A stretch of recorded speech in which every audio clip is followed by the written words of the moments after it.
again. They have booked their spot in the round of 16 at the World Cup after a 3-0 win over Sweden, led by a brace from Kylian MBAPPÉ, who is now the player with the most goals in the knockout rounds of any World Cup. Plus, he's definitely hot on Lionel Messi's tail, not just for the Golden Boot for this one, but also to become the most prolific goal scorer in a World Cup of all time. Right, let's get straight into it. Frank, after we saw that, what we saw from Mbappé, what we saw from Olise, what we saw from everyone, it was just hard to ask for more from France. Yes, it slowly started, I would say, in a way that it took them maybe 20 minutes to get into the game, but after when they started to work together and started to find each other in the best way, they were only one team on the field, and those three at front, you know, with on top of it Rabiot working hard, it's simply a nightmare for the opponents. I mean, Dembélé, Olise and Mbappé, when they work together, it's impossible to catch with them. So I'm very pleased. I think that I don't see any team being capable of winning so easily a World Cup game right now. But it's still a long way to go, and you will have to be 100% if you want to achieve something. But so far, so very good. Ooh la la. Oh la la, indeed. Don, you loved that one. And look, it's not quite Scotland, but it'll do. No, we'll latch on to Frank for this tournament, I think. But the XG3 was very kind to Sweden. Yeah. Because it could have been 6 or 7, and it should have been. I'll give Sweden a little bit of credit for the fight they put up in the first 40, 45 minutes of the game, and then France just took over. And the more the game went on, you think this is going to be 4, it's going to be 5, 6, whatever they want it to be. But they absolutely dominated the Swedes. Absolute domination from France. A statement win too, Stevie, as if France really needed to make a statement. If anybody was unsure about France's qualifications, you saw it today. And yes, Sweden gave it their all from the first to the last. And it's a good job, because it would have been more than 3. They packed it in. Because at one stage, it was like schoolboys. I mean, it was men against boys. France was so good. And I'm not even sure Magic Mike had a save to make. You know, and that's not saying that Sweden didn't.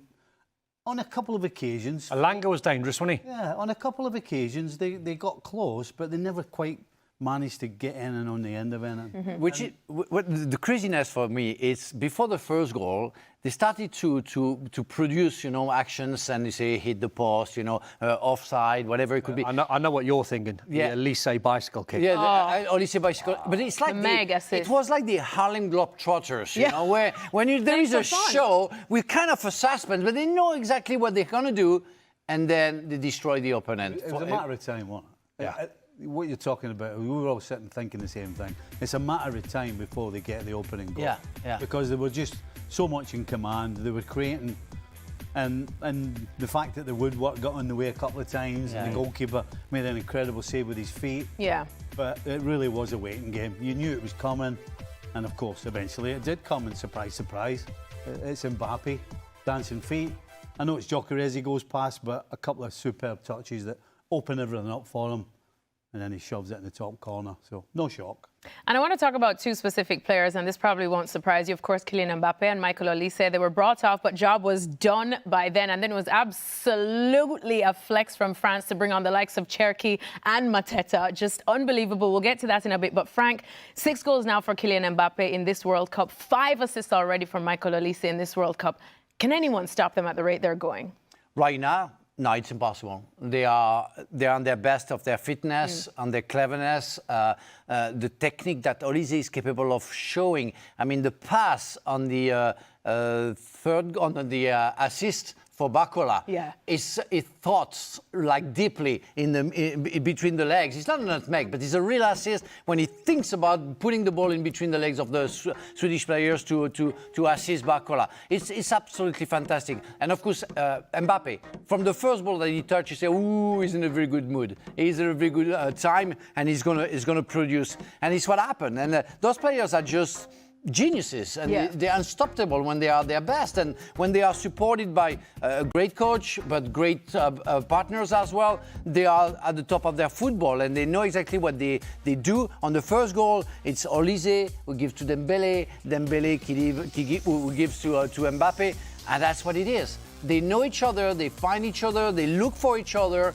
That's amazing, and that guy, Kylian Mbappé, there's no way that Messi can keep that record. Yeah. That's what it is, because he's only 27. He's going to score many goals until maybe the final of this World Cup. He's going to play another World Cup. He's going to score like 22, 23, 24 goals in a World Cup. So he's going to explode any records for a human being in football, which is only deserved, I would say. Which is amazing to think that Mbappé now is on par with Lionel Messi when he's over a decade younger than him and has played in a lot less World Cups than him. But just looking at this World Cup now, when you see Mbappé like this, and as Frank was saying, you're looking at him, especially with the assistance of an Olise playing at their best. How many goals are we looking at? Are we saying 20?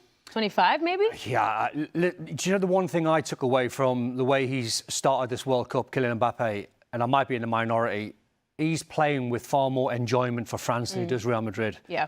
I get that feeling, whether that's the coach, whether that's putting on that French jersey. Is that who's also around him? Yeah. I just think he takes more responsibility when he plays for France. It's almost like, you know, he knows he's a star man, and he probably knows he's a star man at Real Madrid, but there's something different about watching him.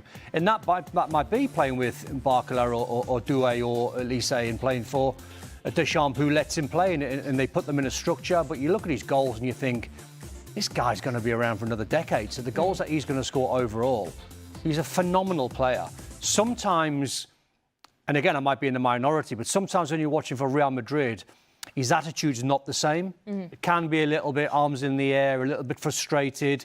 When he plays for France, I see a guy that's enjoying his football, and it comes across that way. And he plays better when he's in that mood. When you play against a 5-3-2, the outside of the three inside, if you play on one side to go on the other side, you can enjoy space here. That's exactly how the Netherlands opened them up. But maybe, I don't know, maybe they might put Isaac. I don't know if you remember, Isaac used to play as a winger back in the days for Real Sociedad, maybe a 5-4-1 to try to go on the counter on the side, but we're going to have to deal with, if they play inside, Isaac, obviously, and Gyökeres, deal with them going the counter as quick as possible. But I want to see how we're going to deal with a back five. OK, we'll talk Sweden in a minute, Zlatan, but your impressions of this World Cup so far from France?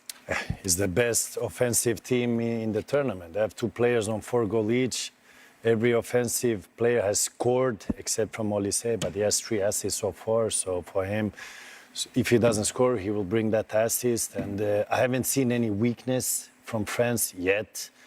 And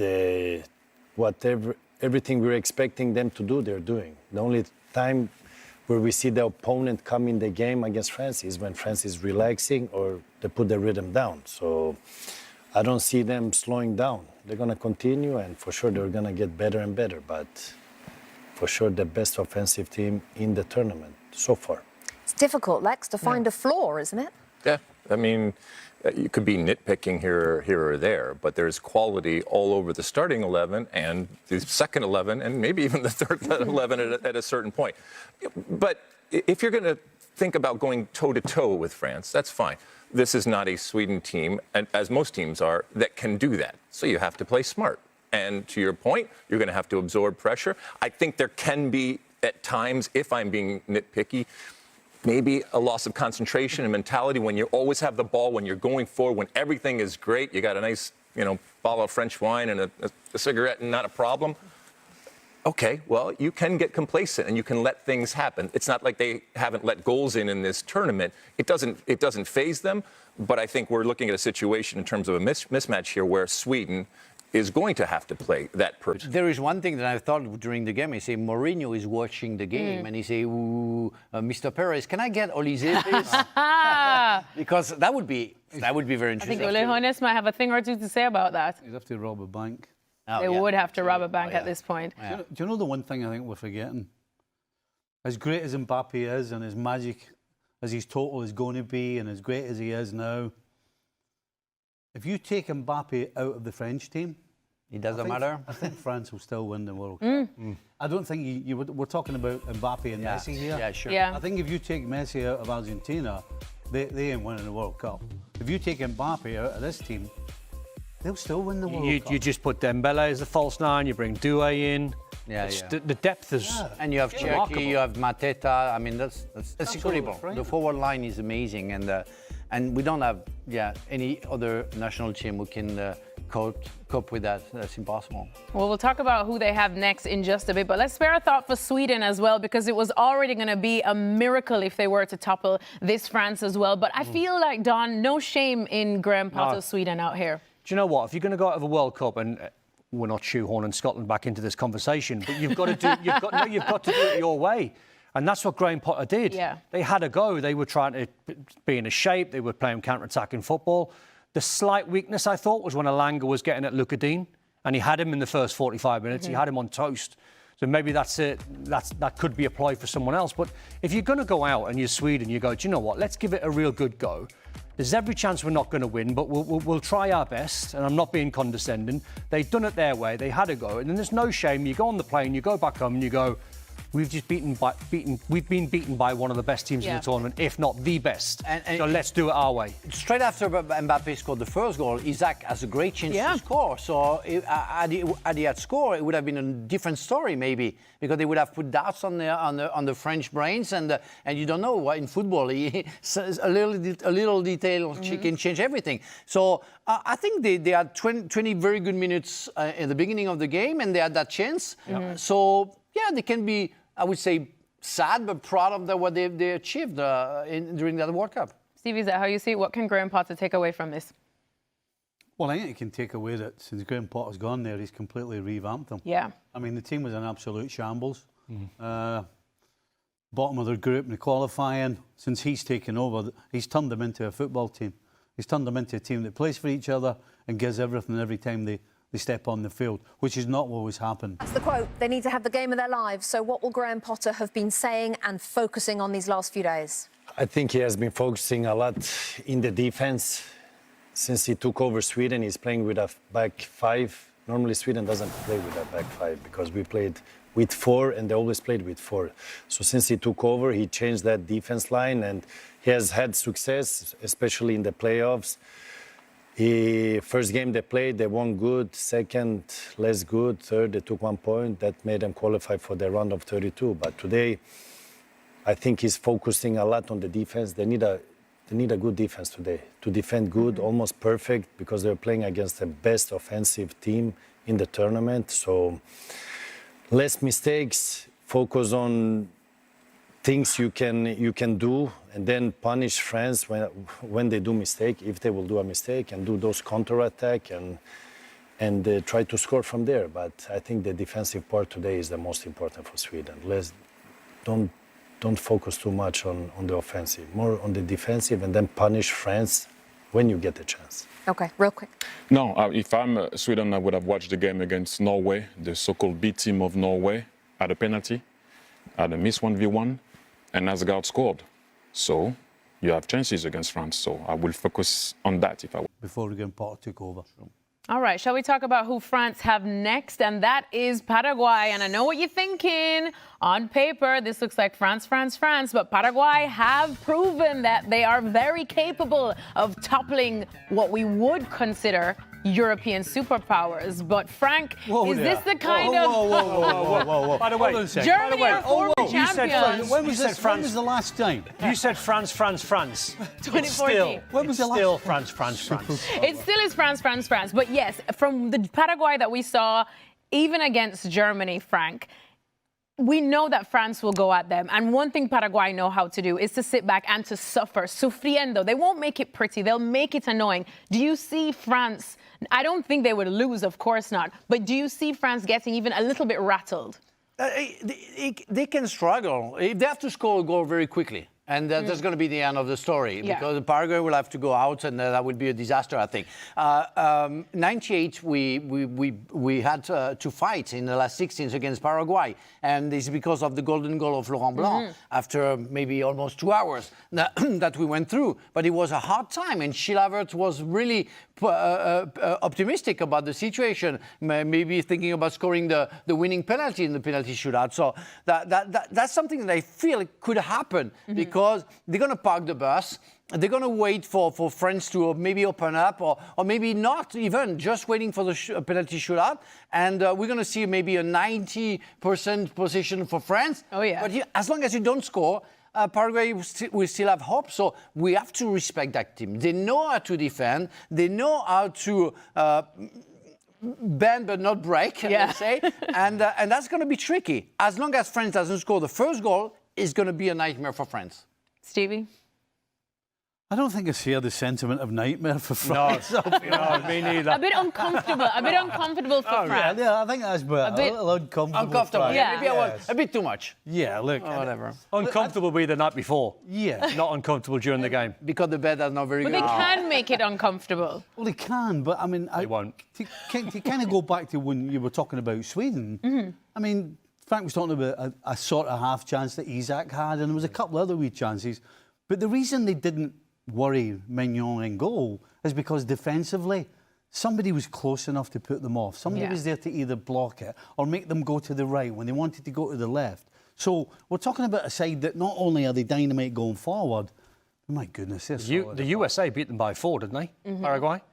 Yeah, but that was a different story. But that was a very different story. Argentina lost against Saudi Arabia and became champion of the world. So France will sleep very well knowing they're playing against Paraguay. Yeah. Well, I don't want, I know the French because I am French, and when we I would feel hope too so. comfortable, we go into danger. So There's too many goals in your team, Frank. And on top of what Stevie said, Okay. defensively. If you let 2 in, you'll get 3, basically. That's Okay. That's, You could, I mean, Paraguay could exhaust France, Yeah. but then you see who France bring off of the bench as fresh legs that would start in any other team. No, but still, I mean, I know the football, and I know my country so well, and I know that when we are too comfortable is when we are surprised. So I want to respect Paraguay, and if we put out a nice work and a hard work on it, yes, it's going to be comfortable. You've been born in Paraguay?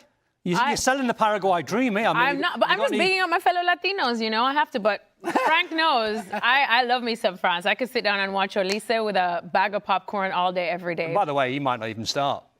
They might start Cherky. And they might start Doué.